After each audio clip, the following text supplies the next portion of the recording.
Welcome to What Drives You with your host, Mike Gourdet. Human solution consultant from Seattle, Washington. It is now time to sit back, buckle up for the show that drives the asking question of what drives you. And now your host, Mike Gourdet. Welcome to this week's episode of What Drives You, the show about why we do the things we do. I'm Mike, your host, a human solutions consultant here in Seattle, Washington. Today, we're going to be talking about burnout. I don't know if you have experienced that, but I'm relatively sure that at some point you have. We're going to also be talking a little bit about the intersection of technology and the world of discrimination, and then we're going to talk about the question of the day. So we'll be right back with burnout.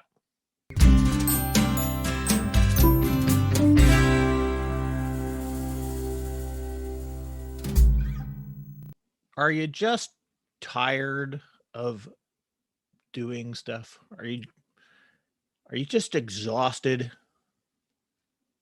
You might be burnt out. What is burnout? Well, burnout is basically that, a physical, emotional, mental sense of exhaustion, of maybe hopelessness, lack of motivation. And we typically define it around jobs. What is it about? Well, as we've talked about so many times before, we live in a society that, due to our modern age and our prehistorical brain at odds with each other every day, we live in a society that has created stress levels that we are always attempting to confront. Now, in and of itself, stress is not that problematic. It is one of the things that continues to propel us forward in our growth, in our evolution as society and things like that. However, the problem occurs in the interpretation of that stress. And part of the problem with our brains is that we, more often than not, determine those things to be negative. Therefore, we have a negative response to it. So we can look at, in a sense, we can look at two primary emotions or two very primal emotions, and that would be fear, which is that negative aspect, or excitement, which has that positive. Now, both of these two emotional responses, if we look at it in this vein, they are completely similar to each other in presentation, right? So fear and excitement, we both have an arousal of emotion, and we experience some of the same things. However, biochemically, excitement adds some other things which fear does not, such as dopamine or serotonin. Some of these, we call these the happy hormones. There are some beneficial side effects to the excitement that we don't get with the fear response. And so how we perceive a stressful event determines the chemicals that drop into our bloodstream. So, and two people can share the same event and will ultimately have different experiences around that. If we look at just simply riding a roller coaster, some people experience a lot of fear, and so they're dumping all these fight or flight chemicals into their bloodstream as they go through the ride, whereas someone who experiences excitement will also get these shots of adrenaline, but will also get the pleasurable thing. So if we look at these things from that vein, we can start to look at how we determine our stress levels. And ultimately, stress is how we become burnt out. And again, We normally consider burnout to be related to the work that we do or occupations, but that's not necessarily the case, because you can experience burnout in things like relationships, or you can experience burnout in day-to-day activities. Uh, what's the difference between stress and burnout? Well, essentially, uh, with stress, even negative stress, however we get it, there's always a sense that we can do more, that we can get ourselves out of it, that there's this urgency to get away from it. However, when we experience burnout, what we have come to is this sort of idea that we just don't have enough. It's a sense of failure. It's a sense of I can't do this anymore. It's a sense of giving up. So we become exhausted physically, mentally, emotionally. And some of the things that you can experience is, well, some people can experience physical symptoms like headaches, tension headaches surrounding the work, lack of lack of physical motivation, just being tired. Emotionally, it's blunt, just emotional bluntness. We just don't have the capacity to involve ourselves in a lot of activities that give us a lot of emotional arousal. What How is this different from depression? You might be asking yourself that, because burnout and depression can be very similar in presentation as well. Um, and again, these are all states of being. How we handle stress, how we handle burnout, what depression is. All these are kind of states of being. The difference between burnout and depression is the burnout is mostly centered around this sense of exhaustion and need for rest and everything else, whereas depression starts to go to work at your self-esteem. In these terms, we start taking on feelings of shame. We start taking on feelings of failure. We start to feel that we just aren't enough, that we can't do enough, that we are helpless or hopelessness. So whereas burnout, you might feel helpless, depression can be hopeless. And of course, notwithstanding here, we're talking about a sense of, in depression, often leads to suicidal thoughts. So if you're thinking about trying to get out through suicide, that is more reflective of a depressed state.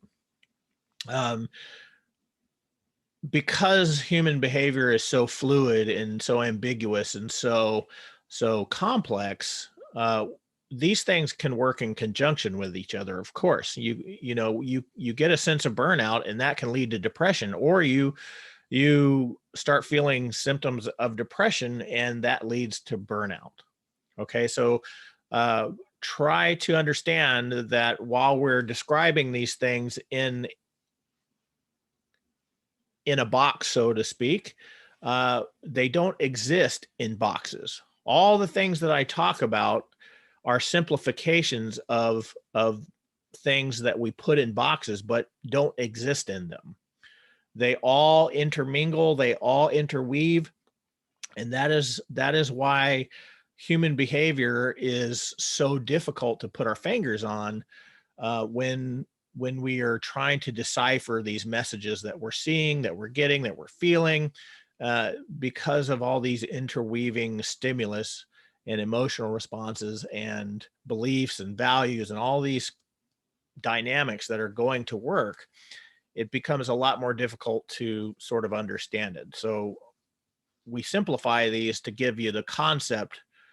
And I think oftentimes we forget that these concepts, and I know this is very rife in the coaching industry where they'll take a single concept and they'll just run with it all over the place.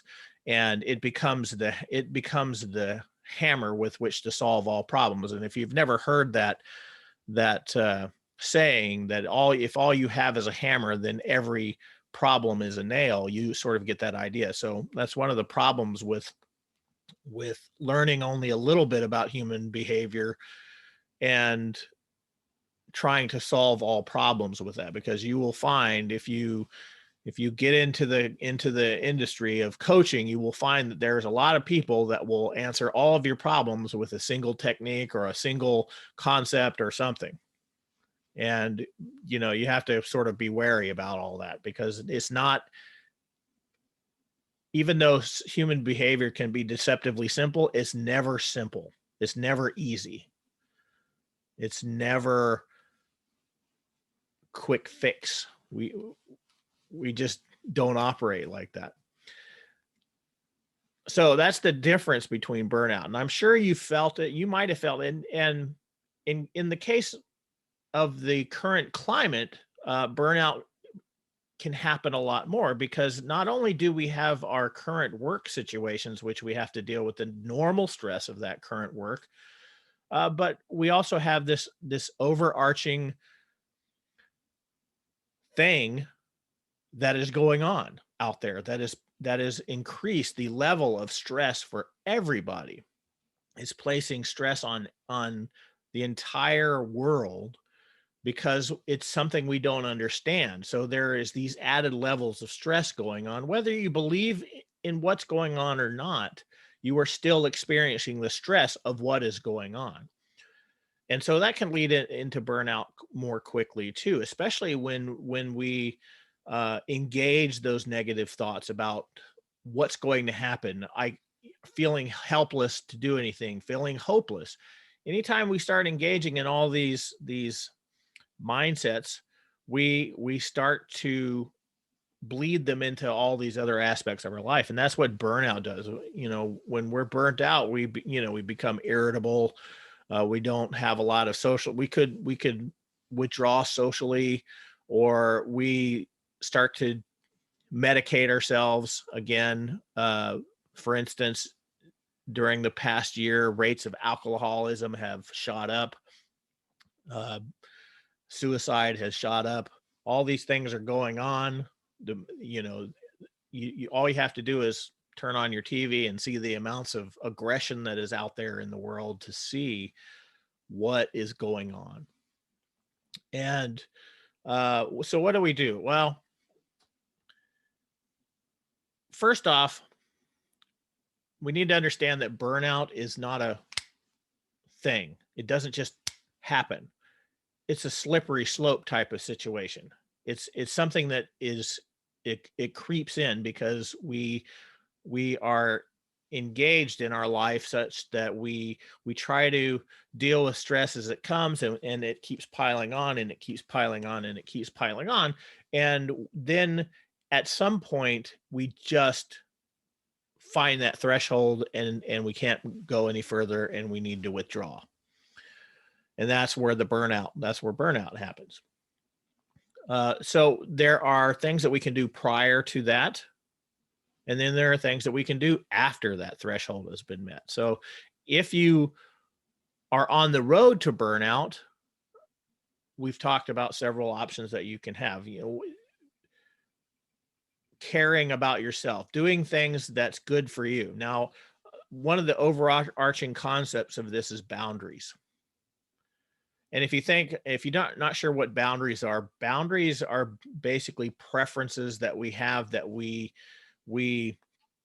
protect ourselves with, right? So it can be as, let's take a very simple concept of what's your favorite ice cream flavor, right? So we have a different type of boundary relationship. If I have very little if my favorite ice cream is chocolate, but I have a weak boundary system, and you come and you invite me for ice cream, but yours is vanilla, and so you're going to give me vanilla ice cream, but mine is chocolate,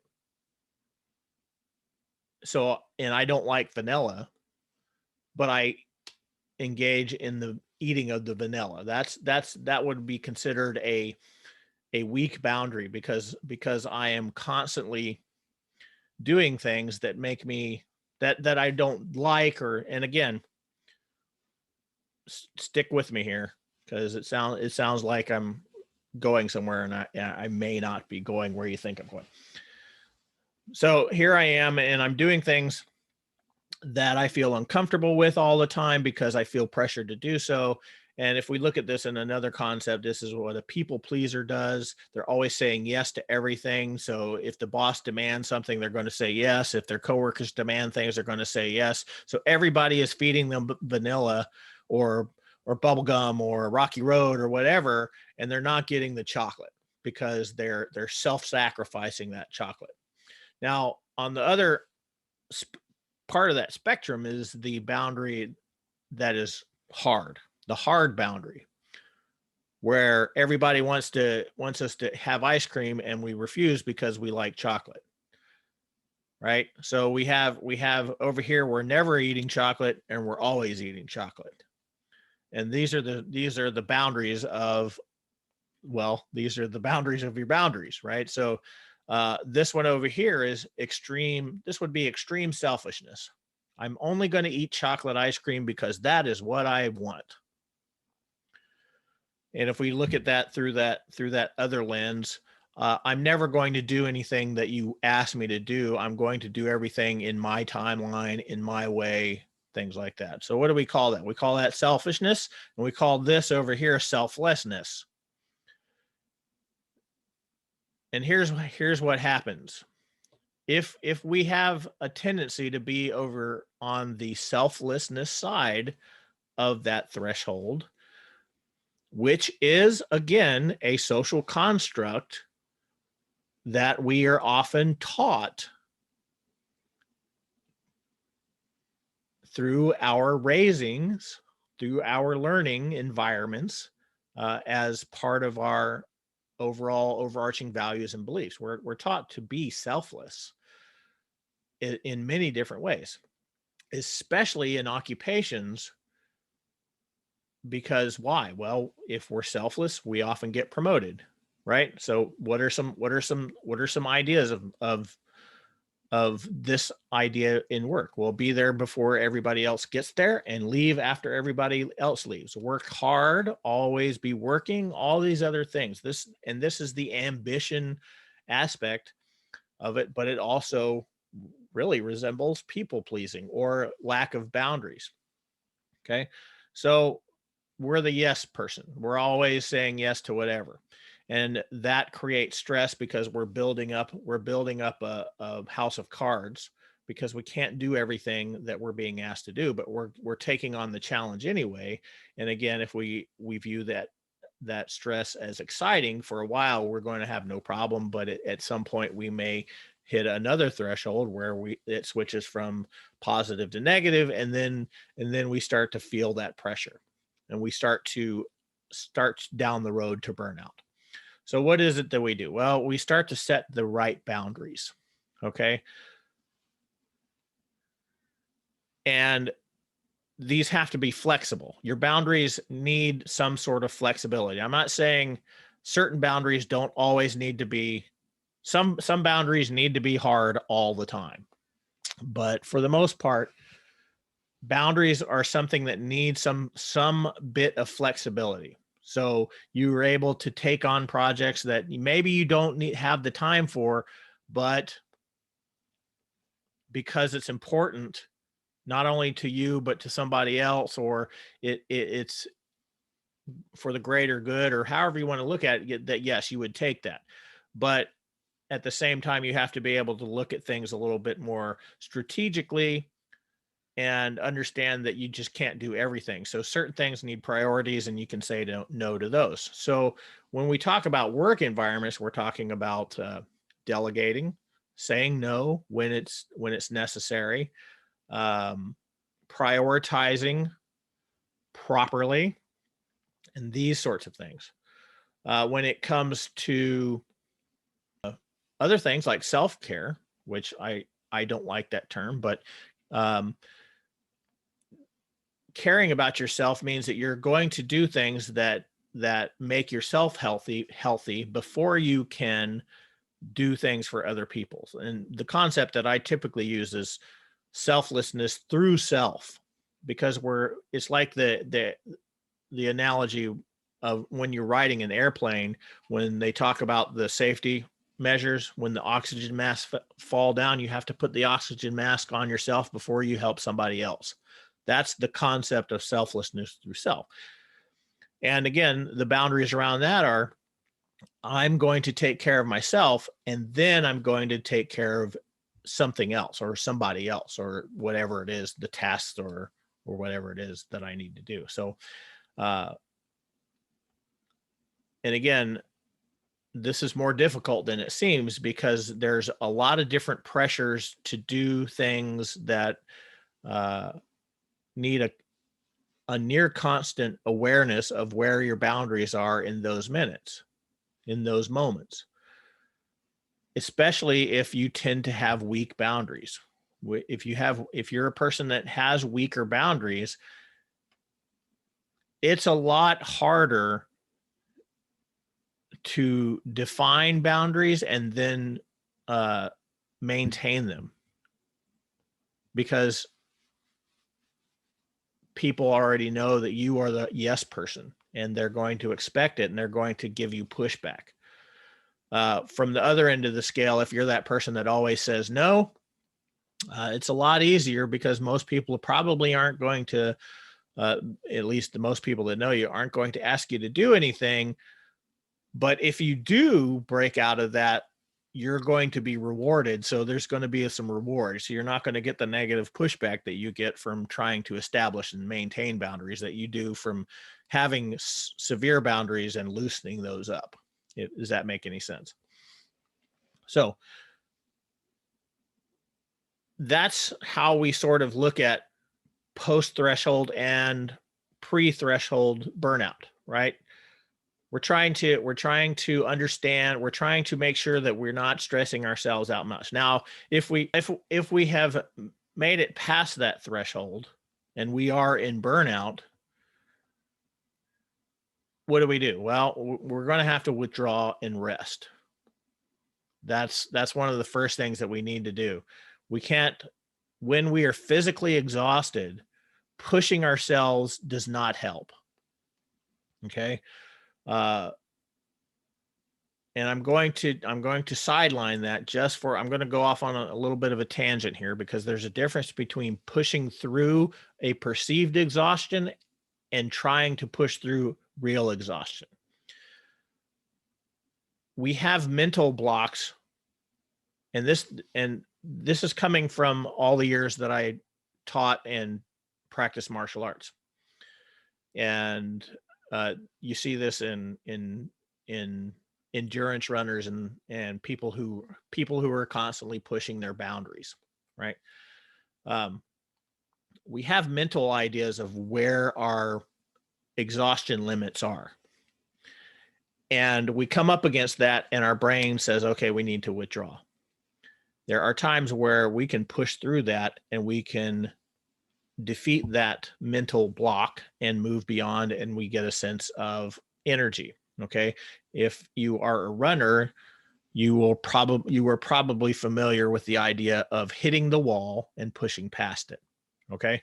This is not the same thing as burnout. If you are in burnout, you are truly exhausted, and to continually push yourself is the same thing as overtraining. If you're a physical person, if you lift weights, what happens when you lift too many weights or lift weights too many times in a week? You get a negative effect. You're no longer building muscle, you're burning it off, because your body is trying to compensate for the amount of calories that you're burning, trying to put on muscle that is actually burning through your muscles. Okay, so this is the same thing. If you are truly in burnout and you continue to push yourself, you're going to get worse, and more than likely will enter a state of depression. More than likely, you will get to a point where you just aren't functioning very well. So the first thing with burnout is that you have to withdraw. You have to take a vacation. Okay. I don't know what that means for you. It could be taking a day off, taking 2 weeks off, whatever that is. It depends on, there's a lot of personality that goes into this and how stress affects you. So, and then again, once you've rested a little bit, it comes back to boundary setting.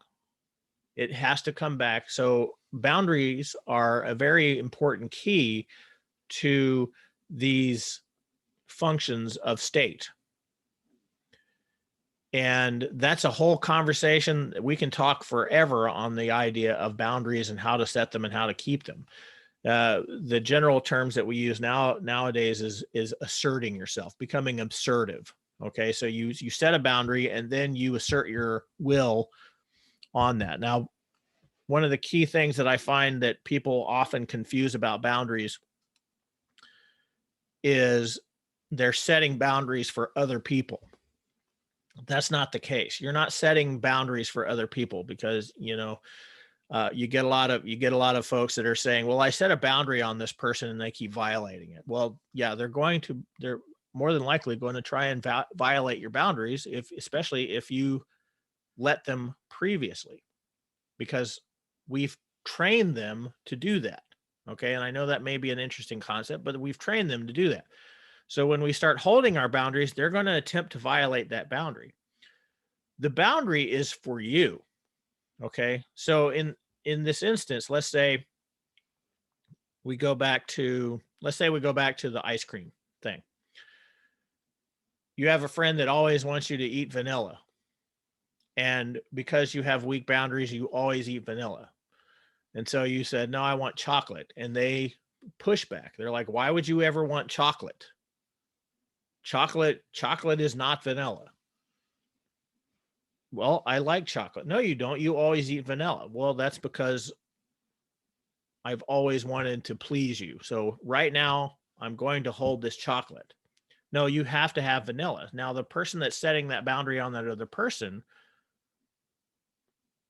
is going to be like trying to get them to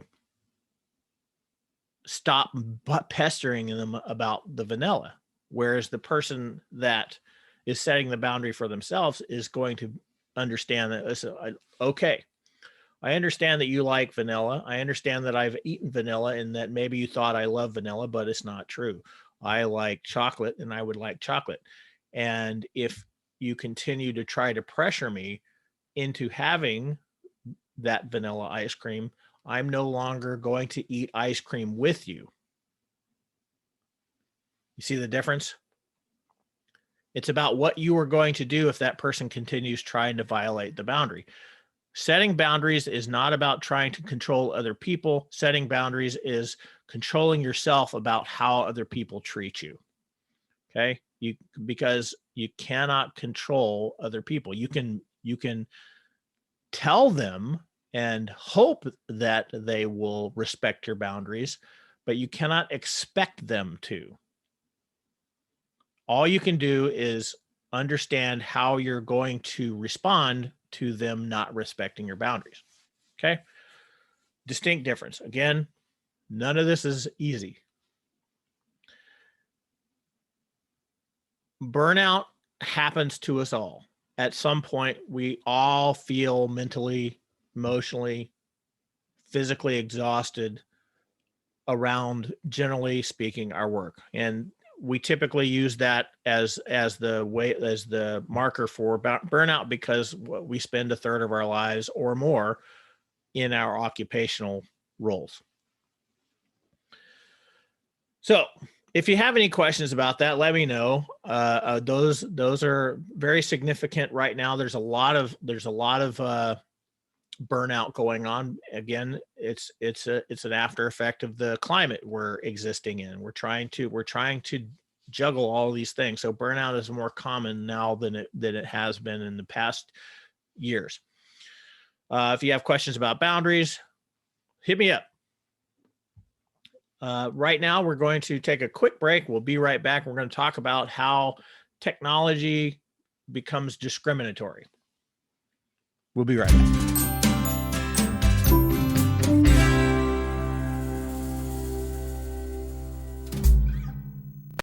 And we're back. Recently, I saw an article on, I think it was LinkedIn, about how corporate onboarding processes are relying on online personality tests to find qualified applicants. Now, some of you may know that I also have a radio show where I talk about technology, and I mostly talk about how technology intersects with human behavior. And this is an interesting topic, because a lot of times we're creating technology to solve human behavior problems. And in this instance, corporations are using technology to do the work of human beings that typically last longer, right? And they're trying to do this. Now, is this in and of itself? No, it's not bad. The problem occurs thusly.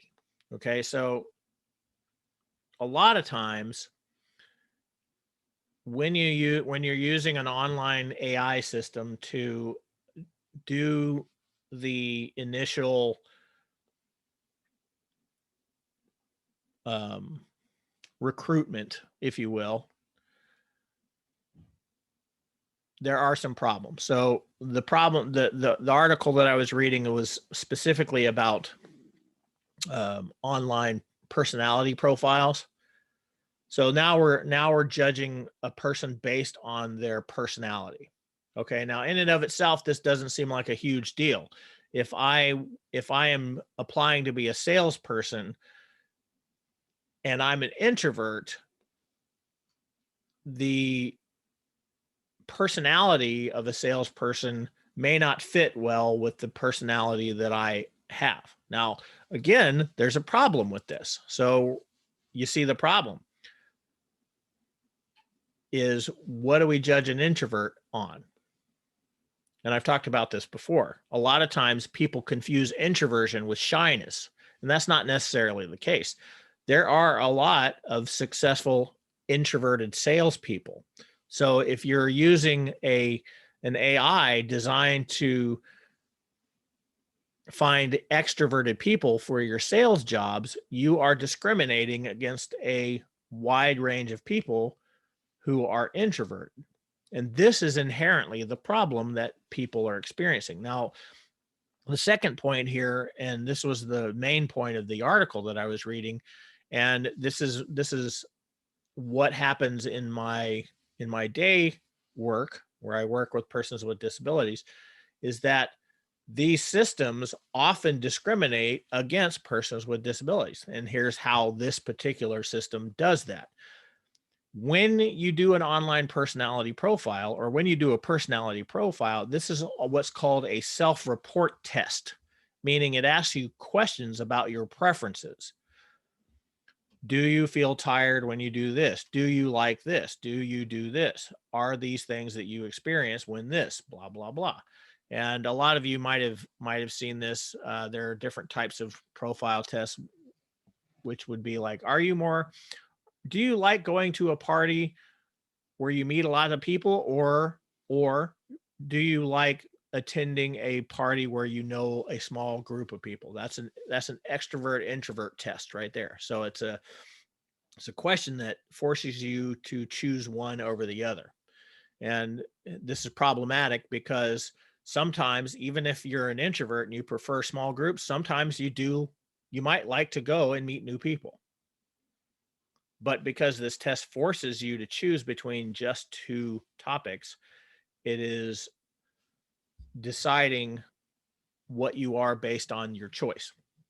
Now, the second type is what's called a Likert scale, which you're probably familiar with. It'll ask a question and it says the answers are almost never, or never, almost never, doesn't apply, almost always, always, right? So it gives you 5 selections of a kind of a range. And based on how you answer that, it takes it and puts it on a scale. Okay. So how is this a problem for self-reporting? Here's one way. Persons that have disabilities, anxiety, depression, things like that will often answer self-report questions differently than when they are anxious than when they are not anxious. Now, I've talked about this before, is that we have lenses that we view the world through. And these lenses, when we activate a certain lens, we will start viewing the world through that lens. Therefore, we're picking up information that's based on that lens, which is called confirmation bias. So if I'm angry, if I'm angry, basically I'm putting on an anger lens, and then I am seeing the world through my anger. And that's going to be a very different experience than if I have on a joy lens. If I am experiencing joy, I'm going to focus on different things. When I'm angry, I'm going to focus on different things. So in these self-report tests, persons with disabilities, especially if they have feelings of shame, which is common. And the interesting thing about that is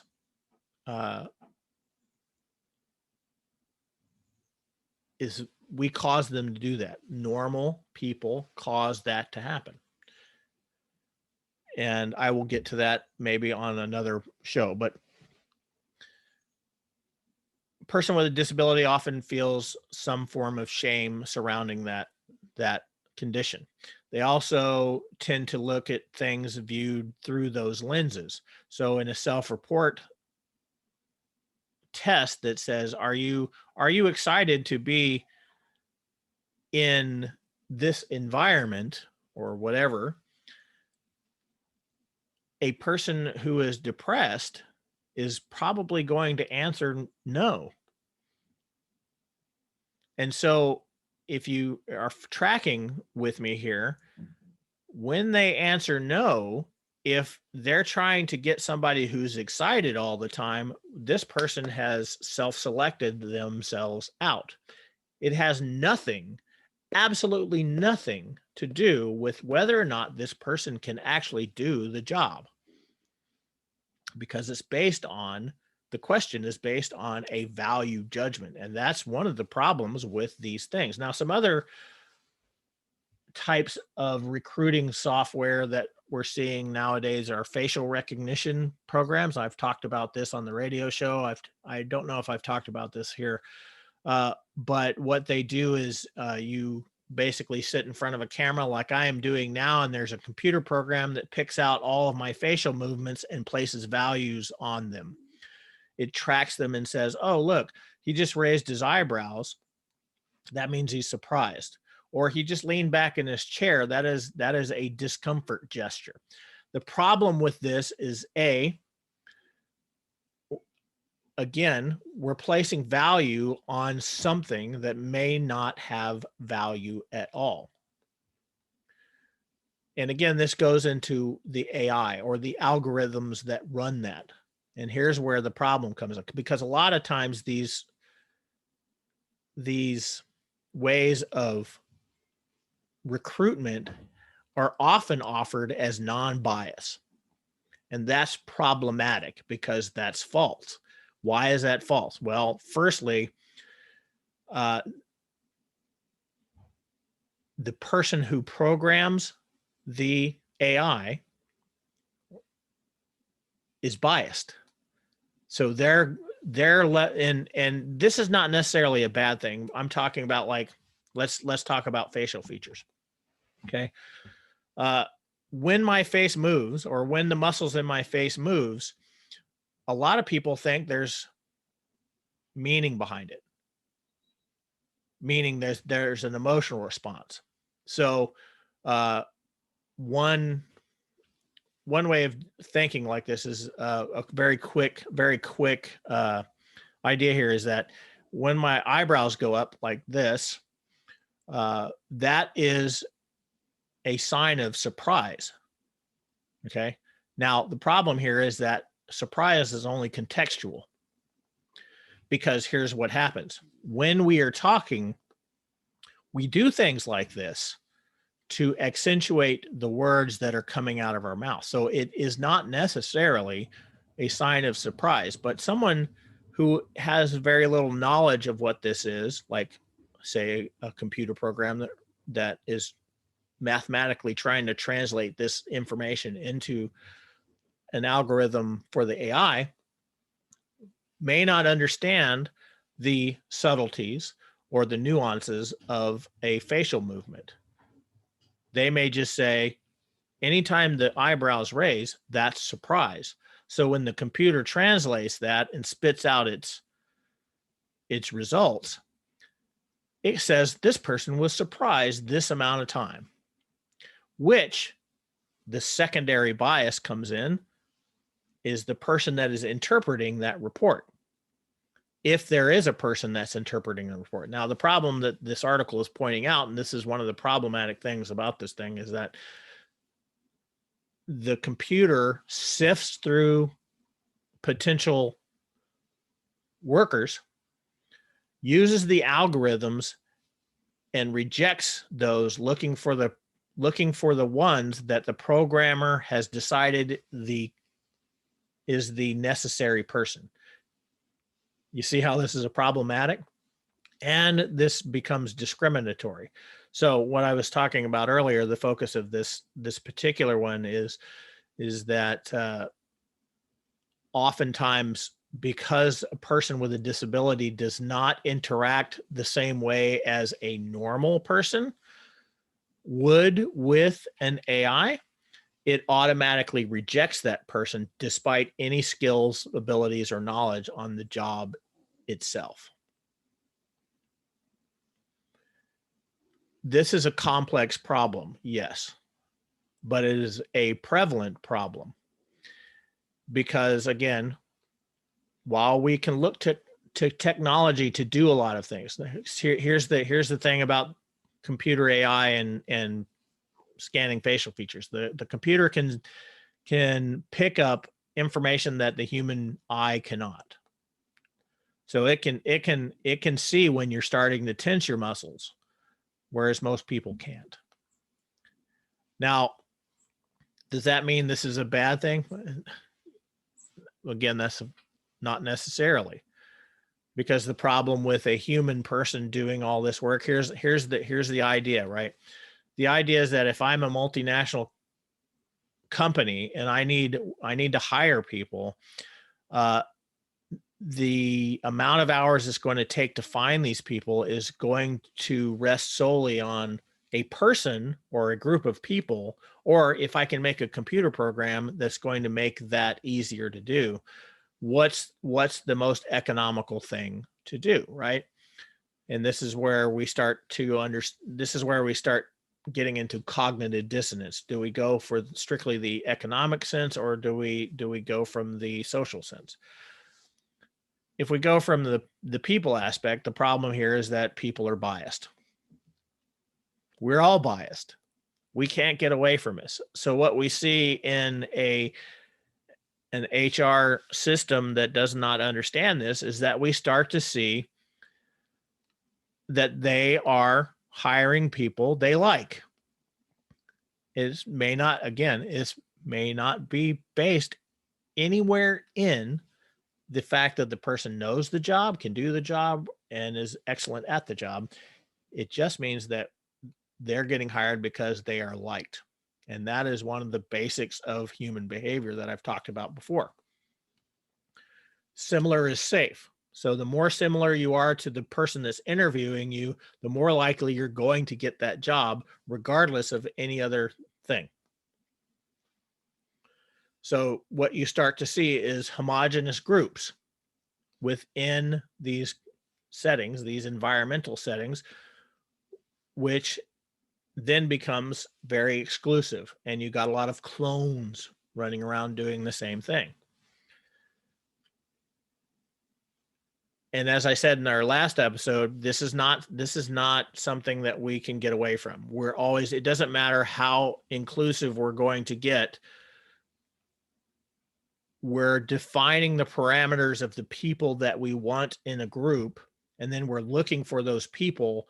And what happens is we create a homogeneous group of people. Now, it may be racially diverse, but there's something that's going to be a commonality between that group. And based on what that commonality is the homogeneity of the group that you're getting with. So back to the point here is that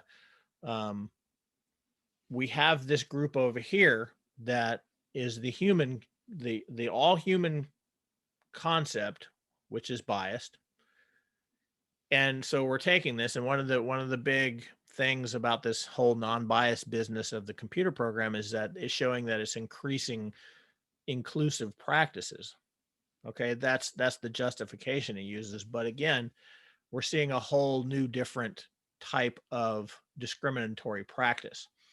And persons with disabilities are the most discriminated against, generally speaking, because disability not only disability crosses all social and racial barriers. And so you find that a person, and we have a lot of work to do as a society to figure this stuff out. And we have a lot of opposition from our own selves to get through this. Just be aware that these things are out there. Okay, this is not something, it's just something that we need to understand, we need to get better at, because we don't want to exclude people from something that they can do, because that's the whole problem with the AI concept here, is that I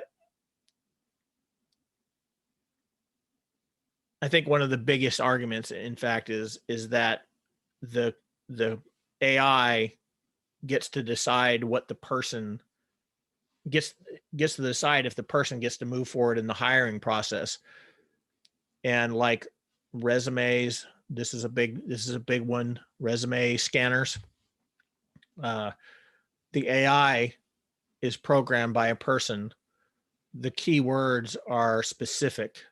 And you could be the most genius level person that can do this work and be the best at it. But because your social upbringing is different from what the programmer is, you're never going to get through. You're never going to get that. So it's not a fail-safe device. It's still rife with the same forms of bias that a typical one is. It's just different. It's a different level. It's a different type. So that is all I'm going to talk about that. We'll be right back with our question of the day. So hang tight.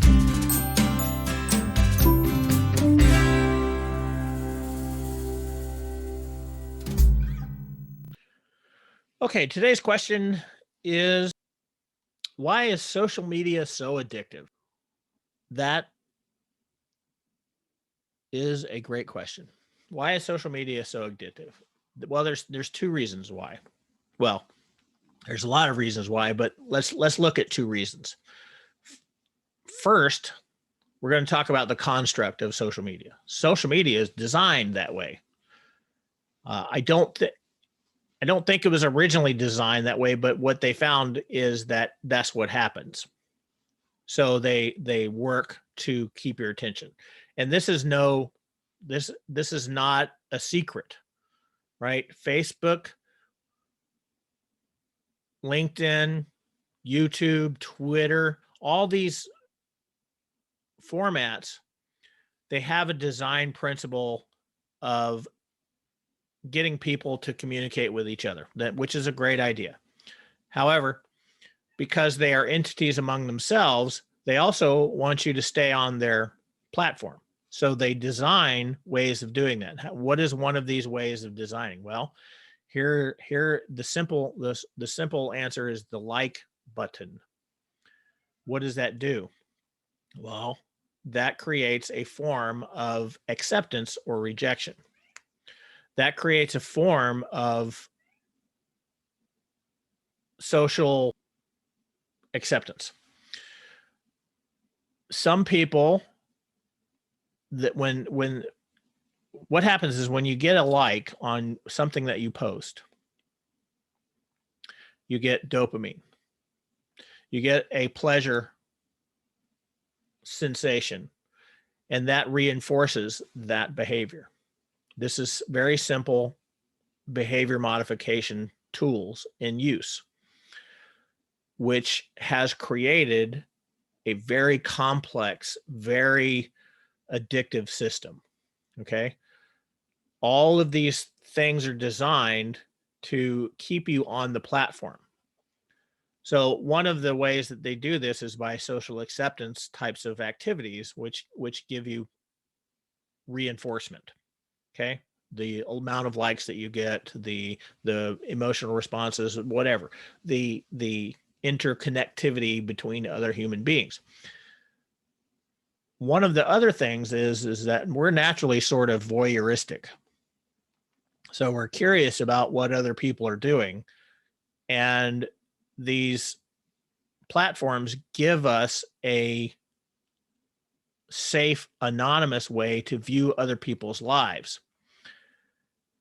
And what happens there is that then we can either judge people harshly, we can be envious of them, we can do all these social function things that drive us because of our need for acceptance and our need for socialization, that we continually look. I don't know if you guys do this. It's called the scroll, where you're just scrolling, and scrolling, and it just continues, and suddenly you just, you're going to do it for 5 minutes, and then you fritter it away an hour just scrolling. Okay. Now there's other things that are going on here, but these are two of the big reasons. Is that you are getting to engage in some voyeuristic activities, which are giving you pleasure or reinforcement, and you are receiving reinforcement by others in that system who are reacting to your own personal posts. So you are, in a sense, we are looking at each other's lives and making judgments on them, and they are making judgments on our lives. And depending on how we act and react to those intrapersonal judgments, we either get a sense of feeling good about ourselves, or we get a sense of not feeling good about ourselves. And each one of those provides some of the same reactions. And that's, how do I become more accepted? And so I will change my behavior in order to do that. That's why you hear a lot. Let's just be real for a second, that when you look at a Facebook, Instagram, Twitter feed of somebody, they are more than likely presenting you information that shows that they have their shit together, that everything is great in their life, or if not, that they can get sympathy from you. Okay. It's not about, very rarely do you see people who are talking about how they beat up their wife on Facebook because they know better. But they'll certainly show that they have the perfect marriage. Again, this is where technology has been created to solve a social problem, or a social situation, maybe not a problem. We've got this idea that we've used this technology to solve something that we need, but it's created other problems. This is why this is one of the most addictive forms of online activity that we engage in, is social media. If you have Netflix, a very good documentary is called The Social Dilemma. It was made in 2020, right smack dab in the middle of COVID. it's a great way of looking at how human behavior interacts with this technology. Like I said, there's a lot of other reasons why, but these are the two that popped up when I read the question. So again, if you have any questions about that, if you have questions about why people do certain things, if you have questions about the topics that we've talked about, if you have questions in general about psychology or human behavior, let me know at mike@whatdrivesyou.net. Let me know what you're thinking. I'm always interested in other people's perspectives and conversation starters. So thanks again. Appreciate your time. I hope you enjoyed this week's episode. We will be returning next week. Thank you very much. Bye-bye.